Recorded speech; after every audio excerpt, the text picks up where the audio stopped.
ومن سيئات أعمالنا من يهده الله فلا مضل له ومن يضلله فلا هادي له ونشهد أن لا إله إلا الله وحده لا شريك له ونشهد أن سيدنا ومولانا محمدا عبده ورسوله.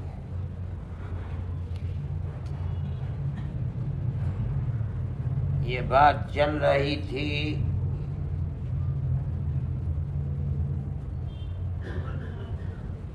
کہ اللہ کا ذکر کرنے والے، دعا مانگنے والے، عبادت کرنے والے، نماز روزہ کرنے والے کے لیے یہ ضروری ہے کہ وہ اپنی کمائی، کھانا پینا حلال کرے۔ اگر انسان کی کمائی یا جو اس کے پیٹ میں جا رہا ہے، جس سے اس کے ہاتھ میں اور اس کی زبان میں طاقت پیدا ہو رہی ہے، جس زبان سے اللہ کا ذکر کر رہا ہے، جس ہاتھ کو اٹھا کر اللہ سے بھیک مانگ رہا ہے، جس ہاتھ پیر کو حرکت دے کر نماز پڑھ رہا ہے، اس میں جو طاقت پیدا ہو رہی ہے، اگر یہ طاقت حرام سے بنی ہے تو اللہ کے یہاں اس سے ادا کی جانے والی عبادت کوئی قابل توجہ نہیں ہے۔ یہ ضروری ہے کہ انسان نے جو طاقت اس کے جسم میں پیدا ہوئی ہے، اس طاقت کو حلال کھا کر پیدا کیا ہے، اب اس زبان سے جو مانگے گا وہ اللہ کے یہاں قبول ہوگا، جو ذکر کرے گا اس کو اللہ قبول فرمائیں گے، جو ہاتھ پیر کو حرکت کر کے حج کرے گا، نماز پڑھے گا، اللہ اس کو قبول فرمائیں گے۔ اس لیے مومن کے لیے یہ انتہائی ضروری ہے کہ وہ اپنے کھانے پینے اور کمانے کو حلال کرے۔ اگر ذرا بھی اس میں ملاوٹ بھی اگر حرام کی ہو گئی ہے تو عبادات کی قبولیت میں بادھا پڑ جائے گا، اللہ کے ذکر کی تاثیر میں فرق پڑ جائے گا۔ مانگے گا آدمی، اللہ اللہ کرے گا، مگر اس کا کوئی فائدہ نہیں ہوگا۔ میں نے یہ کہا تھا کہ یہ باتیں ایک بہت بڑے صوفی سہیل تستری کی ہیں۔ پہلی چیز، اللہ کی کتاب کو مضبوطی سے پکڑے، یعنی اس کو اپنا مقتدا اور امام بنائے۔ میں نے مطلب بتایا تھا کہ اگر خود پڑھا ہوا ہے تو بہت آسان ہے، اگر پڑھا ہوا نہیں ہے تو کسی پڑھے ہوئے سے پوچھے۔ اس کو امام بنانے کا مطلب یہ ہے کہ ہر وہ چیز جس کا قرآن حکم دیتا ہے اپنی زندگی میں اتارے، اور ہر وہ چیز قرآن جس سے روکتا ہے اپنی زندگی کو اس سے پاک کرے۔ یہ مطلب ہے کہ آدمی نے قرآن کو اپنا امام بنا لیا۔ اللہ کے نبی حضرت محمد صلی اللہ علیہ وسلم کی زندگی ایسی ہی تھی۔ پوچھا گیا کہ آپ کی صفات کیا تھی؟ کہا کیا پوچھتے ہو، قرآن کو دیکھ لو، یہی حضرت کی زندگی تھی۔ مطلب ہے کہ انہوں نے قرآن کو اپنا امام بنا رکھا تھا۔ جس چیز کا قرآن نے حکم دیا اللہ کے نبی کی زندگی میں وہی چیز پائی جاتی تھی۔ جس چیز سے قرآن نے منع کیا اللہ کے نبی کی زندگی میں وہ چیز دور دور نہیں تھی۔ مومن کے لیے یہی طریقہ ہے اخروی کامیابی کا کہ وہ قرآن کو اپنا مقتدا بنائے۔ اب دوسری چیز آتی ہے رسول اللہ صلی اللہ علیہ وسلم کی زندگی کو دیکھے۔ میں نے کہا کہ یہ کہا گیا کہ رسول اللہ صلی اللہ علیہ وسلم کی زندگی کیا تھی؟ قرآن۔ اس کا مطلب ہے کہ ان کی زندگی کو دیکھو، جو کچھ تھا زندگی میں، جو کرتے تھے رات اور دن، وہ اللہ کی کتاب کے احکامات تھے۔ جو ان کی زندگی میں نہیں تھا، اس کا مطلب یہ ہے کہ اللہ کی کتاب کے اندر ان کا حکم نہیں ہے۔ اس لیے سب سے بنیادی چیز یہ ہے کہ آپ کی زندگی کو دیکھا جائے۔ آپ اپنے گھر میں اپنے بال بچوں کے ساتھ کیسے رہتے تھے؟ آپ اپنے صحابہ کے ساتھ کیسے رہتے تھے؟ اڑوس پڑوس کے ساتھ کیسے رہتے تھے؟ جو مسلمان تھے ان کے ساتھ کیسے رہتے تھے؟ اور جو مسلمان نہیں تھے ان کے ساتھ کیسے رہتے تھے؟ اللہ کے نبی کی زندگی کا یہ پہلو کہ وہ اس کا طریقہ جینے کا کیا تھا، لوگوں کے ساتھ معاملات کیسے تھے، یہ ایک بہت قیمتی اور بہترین موضوع ہے۔ اہل اللہ، پہلے علماء اس چیز کے اوپر اپنی زندگی کو چلانے والے ہوتے تھے، اتارنے والے ہوتے تھے۔ اسی کا حکم دیا جا رہا ہے کہ دوسری چیز ہے اتباع سنت۔ جس انسان کی زندگی کے اندر اتباع سنت پائی جاتی ہے، بس یہ وہ چیز ہے جس سے فیصلہ کیا جائے گا کہ یہ کامیاب ہے آدمی یا یہ آدمی کامیاب نہیں ہے۔ اس زمانے میں تو پیروں کو پکڑا جاتا ہے کہ ان کے اندر یہ کرامت ہے، وہ کرامت ہے، ایسے ہیں ویسے ہیں، سوتے نہیں ہیں، راتوں کو اٹھتے ہیں، روتے ہیں، عبادت کرتے رہتے ہیں، نماز پڑھتے رہتے ہیں، لیکن وہ اکابر جو امام تھے تصوف کے اور اللہ نے ان کو قرآن و حدیث کا علم دیا تھا، ان لوگوں کا کہنا تھا کہ اپنا مرشد بنانا ہے تو ایسے کو چنو جس کی زندگی اوپر سے نیچے تک اتباع سنت کی ہو، نہ کرامت نہ عبادت، کوئی چیز نہیں۔ بنیادی چیز جس کو دیکھ کر کسی کو شیخ بنایا جائے کہ بھائی مجھے ہدایت اگر مل سکتی ہے تو اس سے ملے گی،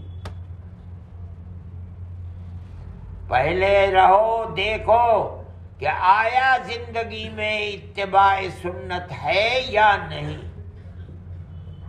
اگر دل مطمئن ہو جائے کہ ہاں یہ اللہ کے نبی کے طور طریقوں کو اپنی زندگی میں اتارے ہوئے ہے، تب اس کے ہاتھ میں ہاتھ دو، ورنہ کرامت کوئی چیز نہیں ہے۔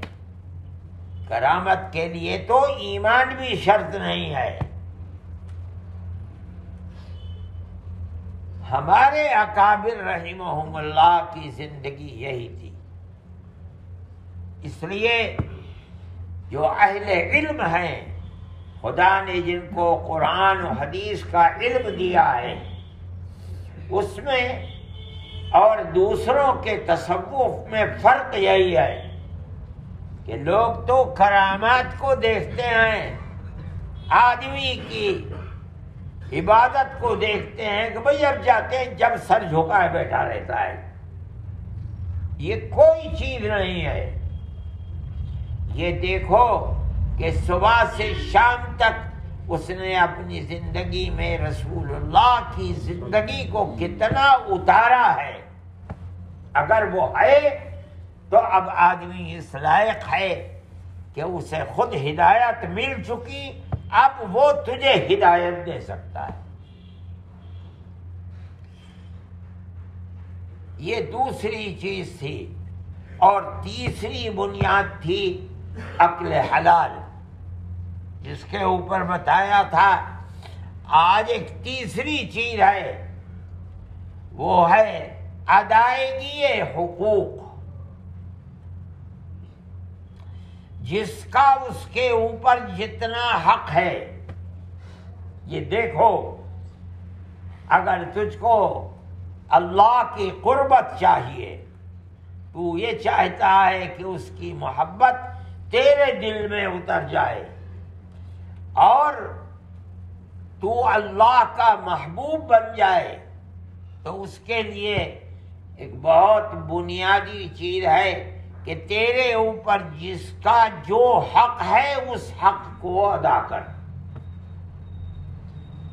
جو ماں کا حق ہے ماں کا حق ادا کر، جو باپ کا حق ہے باپ کا حق ادا کر، جو عزیز رشتہ داروں کے حقوق ہیں وہ حقوق ادا کرو، بہن بھائیوں کے حقوق ہیں ان کو ادا کرو، بیوی بچوں کے حقوق ہیں ان کو ادا کرو، پڑوسیوں کے حقوق ہیں ان کو ادا کرو۔ اگر انسان اپنے آپ کو اس طور پر لے کر کے چلتا ہے اور وہ دوسروں کے حقوق کو حق سمجھتا ہے، اور یہ جانتا ہے کہ قرآن اور حدیث نے ان کے حقوق کی ادائیگی کا حکم دیا ہے، اسی طریقے پر لے کر کے چلتا ہے، تب یہ کہا جائے گا کہ اب یہ حق کا متلاشی ہے اور اللہ اس کی مدد کرے گا، ذکر میں برکت ہوگی، جو مانگے گا وہ ملے گا، عبادات مقبول ہوں گی، دعا کو قبول کیا جائے گا۔ پھر یہ سمجھنا چاہیے کہ حقوق صرف یہی نہیں ہیں، بال بچے، ماں باپ، آل اولاد، عزیز رشتہ دار، رہن سہن یقیناً بہت بڑی چیز ہے، لیکن حقوق دو طرح کے ہیں۔ ایک تو کہا جاتا ہے حقوق العباد، ایک کہا جاتا ہے حقوق اللہ۔ اللہ کے حق کیا ہیں اور بندوں کا حق کیا ہے، تو بہت بڑی چیز ہے۔ حکم دیا گیا ہے قرآن میں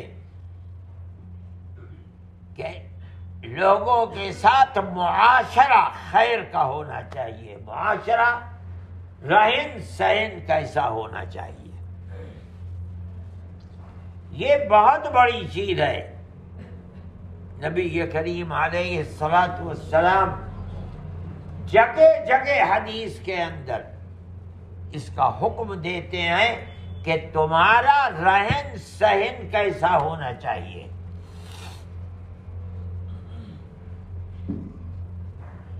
اس کے اندر ایک چیز بڑی عجیب و غریب ہے۔ حضرت ہمارے آقا حضرت محمد صلی اللہ علیہ وسلم نے کسی مجلس میں یہ فرمایا کہ میں کچھ نصیحتیں کرنا چاہتا ہوں، بتاؤ کون لے گا، تاکہ ان پر عمل کرے اور دوسروں تک پہنچائے۔ ابو ہریرہ فرماتے ہیں کہ میں کھڑا ہو گیا اور میں نے کہا کہ یا رسول اللہ میں ہوں، میں پیاسا ہوں، آپ یہ فرمائیں کیا ہیں وہ نصیحتیں، میں ان کے اوپر عمل کروں گا۔ نبی کریم علیہ الصلاۃ والسلام نے ان کے ہاتھ کو پکڑا اور پکڑ کر میری انگلیوں کے اوپر 1 2 3 4 5 ان کو گن دیا۔ ان کے اندر ایک نصیحت یہ ہے، فرماتے ہیں جو تو اپنے لیے پسند کرتا ہے وہ تو ہر ایک کے لیے پسند کر۔ احب للناس ما تحب لنفسک، لوگوں کے لیے ہر اس چیز کو پسند کر جو تو اپنے لیے پسند کرتا ہے۔ کیا مطلب ہے؟ کوئی آدمی کیسا بھی ہو، مذہب میں تیرے ساتھ ہے یا نہیں، تیرے اوپر ظلم کرتا ہے یا اچھا معاملہ کرتا ہے، اللہ کا نبی فرماتا ہے اگر تو اپنے لیے عزت کو پسند کرتا ہے ہر ایک کے لیے عزت کو پسند کر، اپنے لیے دولت کو پسند کرتا ہے ہر ایک کے لیے دولت کو پسند کر، اگر اپنے لیے راحت و آرام کو ہر ایک کے لیے اسی کی جستجو کر۔ خیر کی طلب بڑی عجیب و غریب چیز ہے۔ جو اہل اللہ ہوا کرتے تھے، بڑے بڑے اللہ کا نبی، ہر آدمی کے لیے خیر کی طلب، جنت کی طلب، اللہ کی قربت کی طلب۔ قرآن کہتا ہے محمد لعلک باخع نفسک الا یکونوا مؤمنین، ایسا لگتا ہے ان کے پیچھے ایمان ان تک پہنچانے کے لیے کہ جہنم سے بچ کر یہ جنت میں چلے جائیں، ایسا لگتا ہے آپ تو اپنی جان دے ڈالیں گے، باخع نفسک، کھو بیٹھیں گے آپ اپنی جان کو ان کے پیچھے۔ یہ کیا ہے؟ وہی ہے احب للناس ما تحب لنفسک، جو تو اپنے لیے پسند کرتا ہر ایک کے لیے اسی کو پسند کر۔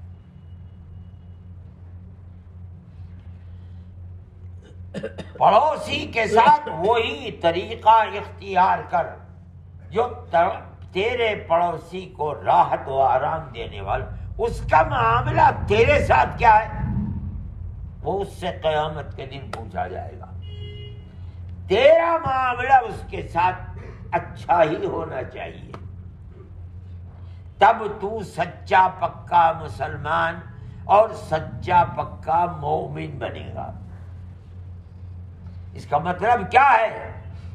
کسی کو اگر یہ دیکھنا ہے کسی کے بارے میں کہ یہ سچا مومن ہے یا نہیں، اس کو مت دیکھو کہ اس کا کرتا کتنا لمبا ہے اور کتنی اونچی اونچا پاجامہ ہے اور ٹوپی کیسی؟ نہیں، اس کے پڑوسی سے پوچھو کہ اس کا معاملہ تیرے ساتھ ہے کیسا۔ اگر وہ یہ کہے کہ میرے ساتھ معاملہ اچھا، فیصلہ کر دو کہ یہ سچا پکا مومن ہے۔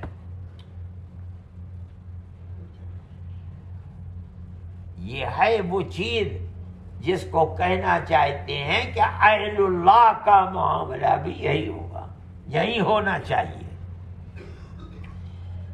دوسروں کے حقوق کی ادائیگی، کوئی بھی ہے کیسا بھی ہے،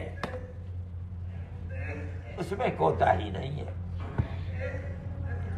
صراط مستقیم میں کسی بزرگ کا قصہ کہ بلک بلک کر رو رہے تھے رات کے وقت میں، اور ایک شعر پڑھتے چلے جاتے تھے۔ یہ تھے اہل اللہ، قرآن و حدیث کے جاننے والے، اللہ سے اور اللہ کی مخلوق سے محبت رکھنے والے۔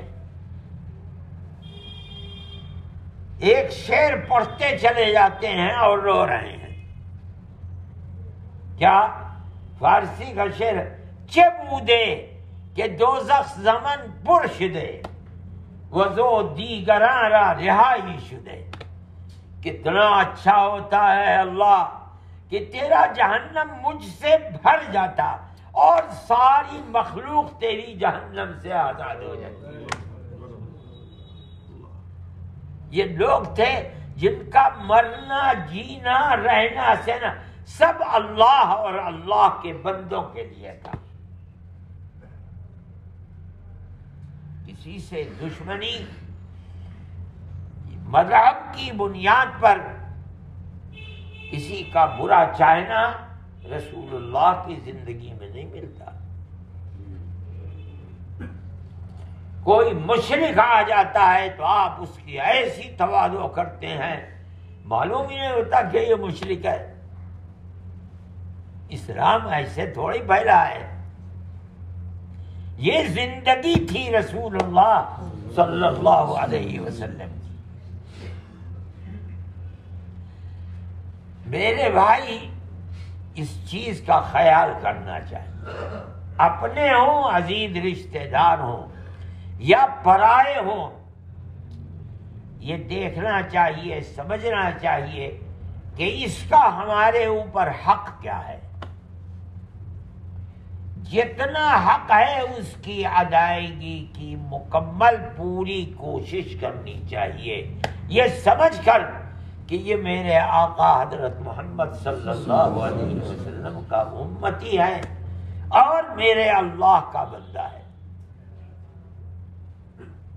جو آدمی ان حقوق کی رعایت رکھتا ہے، اب اگر وہ اللہ کے سامنے سر جھکائے گا، مانگے گا، دعا کرے گا، ذکر کرے گا، نماز پڑھے گا، روزہ رکھے گا، تو اللہ کی مخلوق کو اچھا سمجھتا ہے، ان کی ضرورتوں کو پورا کرتا ہے، اللہ تیری عبادت اور دعا کو پورا کرے گا۔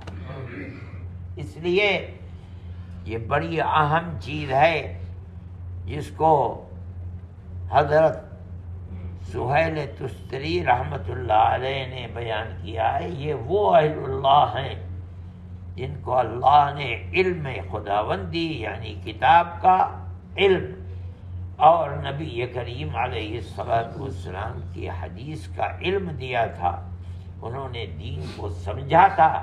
وہ یہ کہتے ہیں کہ ذکر میں کامیابی کے لیے بڑی بنیادی چیز ہے کہ اللہ کے بندوں سے محبت اور ان کے حقوق کی ادائیگی ہونی چاہیے، جتنا بھی کر سکتے ہو۔ اللہ ہم سب کو عمل صالح کی توفیق عطا فرمائے، اور جو بھی ہمیں توفیق ذکر کی جتنی بھی ہو جاتی ہے اللہ اسے قبولیت سے